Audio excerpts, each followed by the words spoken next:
الخير يا سميتها. يا رب تكون بخير. انا بس عايز اعرف مين معاك. معانا الكابتن ايمن يونس، كابتن وليد صلاح الدين، الكابتن هيثم فاروق. كابتن هيثم مساء الخير. مساء الخير يا سياده المستشار. كابتن انا خليك انت ايمن في الاخر. طيب كابتن وليد. صلاح طبعا مساء الخير. مساء النور يا سياده المستشار. ليه مساء النور كده ضعيفه؟ لسه مش بقلب. لسه مش بقلب. ان انا زعلان منك طبعا. ليه؟ بعدين اقول لك. طيب بعدين بعدين أقول لك. والكابتن ايمن يونس. كابتن ايمن مساء الفل. كان فل. مساء النور. عايزين نعرف بقى من حضرتك يعني الوضع القانوني لما حدث في محكمة القضاء الإداري النهارده. شوف هو طبعا ده كان متوقع من الجلسه اللي فاتت. لانه انا طبعا كان عندي زي ما قلت لك في الحلقه الجميله اللي الحمد لله كان ليها رد فعل جميل عند مصر كلها. بفضل الله. ذاعت يوم الخميس الحمد لله. نعم. واتعادت يوم الجمعه بحمد ربنا الحمد لله رد فعل محترم جدا عند شعب مصر والعالم العربي. يمكن انت حسيتها فعلا. الرساله اللي جات لك. فعلا. انا كنت متوقع الاتي. اما الحكم بلغاء الانتخابات يا اما تشكيل لجنه اللي هي حصل النهارده علشان الاوراق المزوره المحكمه تاخدها. اللي حصل بالظبط ان انا طبعا في شقين، شق بسرعه عشان عارف طبعا عندنا ماتش النهارده ربنا يوفق نادي الزمالك. تمام. لما تكون في انتخابات عايز اقول لاخي ممدوح بس بلاش اللبانه بتاعه الاستقرار. بلاش اللبانه كل شويه ان مرتضى منصور لما يرجع اصل احنا شغالين كويس. انت جايب حسام حسن غصب عنك وحسام حسن ده انا اللي جايبه اصلا وانا اللي بايده وادعمه. فبلاش الكلام ده. الفريق عايز اقول لجمهور الزمالك برضه وارد ان حسام يخسر ماتش يتعادل ماتش ده وارد. طبعا. احنا وراه يا ممدوح. انت جبت حسام حسن عشان ترميه في النار فطلعت حفره النار روضه من روضات الجنه. انت جايب عشان تخلص منه لان ربنا كرمه وامه ده عيال ولا كويس هو اخوه ربنا كرمه. انا كمان وعثمان سالم عمل النهارده بيكتب بقى في البتاع وقت الاستقرار. يا راجل انا قعدت سنه في سجن طالب التفاهه قضيه وانت واحد من اهالي ما خدتش بطوله بقالنا 5 سنين من ساعه ما هليت على نادي الزمالك. وده مهم جدا بمناسبه الماتش عشان عايز هيجي الجماهير عليا.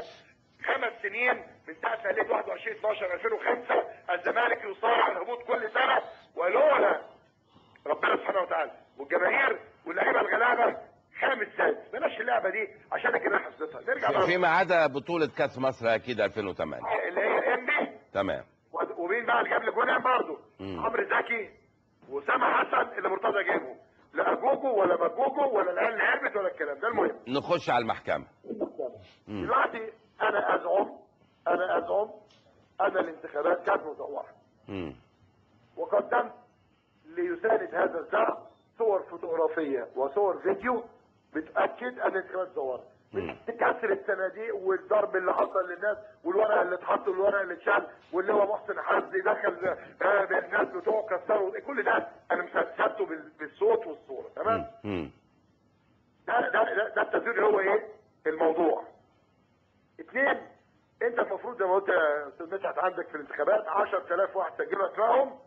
المفروض يبقى الورق 10,000 في الصناديق بالظبط. او 9 او 8 أقل لكن مش أكثر.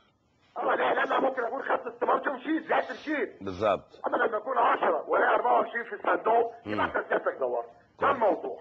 تمام. الشكل بقى واحده كده. زي ما قلت قبل كده نمره 1 المفروض الذي يدعو للجمعيه العموميه هو مجلس اداره وليس لجنه.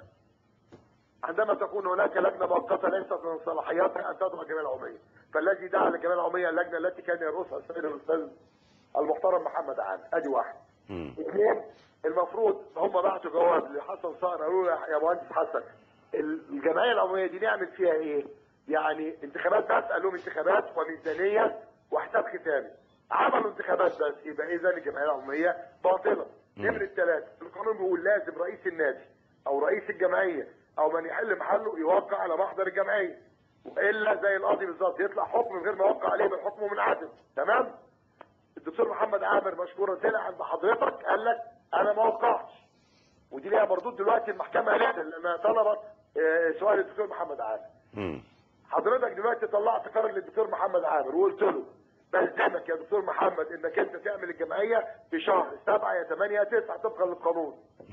لما جت فتوى جديده المفروض حضرتك تغير في شهر 5 انا موافق بس نعم. لازم حضرتك تغير قراره وتقول ايه اعملها في شهر 5، لكن القرار اللي طلع محمد عامر وما تعدلش 7 و8 و9، يعني محمد عامر هنعملها في شهر 5 يبقى جمعيه باطله.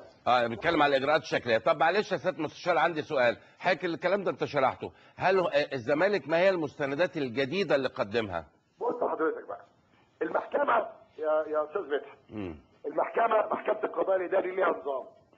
لما يزعم مرتضى او مدحت او ايمن اي حد ان الراجل ده زور، المفروض الخصم يقدم انه لا الورق السليم ما تزورش. تمام. الورقه تحديد مين؟ المفروض مديريه الشباب والرياضه. تبين ان مديريه الشباب والرياضه بتدلع على الاخ ممدوح بس ما خدتش الورق من يومها. يعني حضرتك قاضي اصدرت ضد حكم، الحكم عندي في بيتي وواحده جالسه في بيتي، ده كلام عبثي. الورق في نادي الزمالك، فالاستاذ حسن صاري مشكورا محمد اللي حضر عنه 4 جلسات قال يا جماعه احنا بعتنا لنادي الزمالك نتحايل عليه يبعت الورق المحكمه مش راضي. تمام. الوضع الطبيعي يصدر حكم من المحكمه في حاجه في محكمه القضاء الاداري، لما حضرتك تقول حاجه وخصمك ما يردش عليها وتديله 3 اجال وما يردش بيفترض ان هي مظبوطه. يقول لك ايه نكله عن الدفاع عن نفسه. لكن دي كان ممكن المحكمه تحكم برضه، لكن دي كان ليها حاجه صغيره جدا سلبيه. ان هو لو جه طعن لغى الانتخابات وراح طعن للنقول وطعن في الاداريه العليا، والمحكمه الاداريه العليا قال له لا الورقه موجوده اهو، الاداريه العليا بترجع القضيه تاني لمحكمه اول درجه من اول وجديد وتحكم بالورق الجديد، فهو عشان كده ادى الفرصه يعني. المحكمه عملت ايه النهارده؟ ده فقط لا غير اللي تم النهارده. المحكمه عملت ايه النهارده؟ قالت الاتي: لجنه من المحكمه تروح تستلم الورق فورا ويعيد فرزه ويشوف زي ما قلت بقى كم واحد حضر، كم واحد سجل اسمه، كم واحد ادلى بصوته، وتسال الدكتور محمد عادل اذا كان ده توقيعه، لانه قال في التلفزيون عندك. مظبوط، قال كده فعلا. ده توقيعه ولا مش توقيعه؟ وقالت حد اقصى يوم 18 ابريل جاب لي الورق ده بالنتيجه، ايه النتيجه اللي احنا طلبناها دي كلها؟ الورق اللي اتدور، الناس اللي دخلوا مش اعضاء، لما يكون في 12000 سجلوا ولو في صندوق 24 يبقى ال 12000 دول للبلطجيه اللي دخلوا زوروا الانتخابات. والحكم حجز للنطق بالحكم يوم 18/4. التقرير بيرسل وتحجز الحكم بعدها فورا. اشكرك يا سياده المستشار. استاذ مدحت من فضلك. نعم. بقول لجماهير الزمالك المحترمه، مرتضى قبل ما رئيس نادي وعضو مجلس اداره ده عاشق للزمالك. انا مع ابراهيم وحسام بدعمه وبدعم الفريق، انا جوه انا بره، واسالوا ابراهيم وحسام يوميا بكلمهم. انا او غيري من يعني ايمن يونس مش في النادي، لكن بيسال لما الزمالك بيتغلب، ده بيتنا، ده نادينا، ده فريقنا، بلاش نلعب لعبه الفريق يا ممدوح، طلع الفريق وجماهير بعيد عننا وانت وبعيد عن قصه التزوير عشان ربنا يكرم الفريق. وعايز اقول للجمهور وارد تاني يحصل الله يقدر تعادل، يحصل هزيمه، يحصل فوز، ده كل ده رياضه. اوعى تنقلبوا على حسام، لانه حسام انا بعتبره انا كنت جايبه من الاول، هذا هو المنقذ. انا لما عملت له عقد وجبته وبعد ما مشيت واتحليت ممدوح عباس وروف جاسر مشوه والعقد موجود. فعايز اقول انا اكتر واحد بدعم حسام حسن وبدعم حسام البدري، لان ده جيل يا جماعه، ومختار ده الجيل اللي احنا عايزينه. انا لا عايز هاني ميشيل ولا عايز مش عارف بوكير ولا احتفالات دي كلها، انا عايز ولاد الانديه هم اللي يطلعوا لانهم استووا. حسام حسن يا جماعه عدى 40 سنه، حسام البدري عدى 40 سنه، اعتقد انه بقى جد. الناس دي يا جماعه الفرصه جات لها علشان يمسكوا انديتهم، لانه دول اللي عرقوا ودول اللي تعبوا ودول اللي جابوا البطولات. حسام حسن جاب لي 7 8 بطولات. اكيد. انا بشكرك جدا. شكرا جزيلا. اشكرك يا سياده المستشار، شكرا جزيلا. طبعا كان من المهم ان احنا نستمع الى وجهه نظر نادي الزمالك. تم الاتصال بالفعل بالاخ اللواء صابر سراج، اعتذر عن الرد وهذا حقه في عدم الرد، ولكن من واجبنا ان احنا اكيد نتيح له الفرصه ليشرح وجهه نظر نادي الزمالك. هو يشرحها في ايه يا كابتن مدحت؟ يقول اذا كان عنده مستندات جديده، اذا كان عنده رؤى جديده، من حقه ان هو يعرف. ايه المستندات اللي ممكن يمتلكها؟ هو ما عندوش اي مستندات، هو بيتقبل حكم المحكمه وبينفذ. الصناديق محطوطه فين؟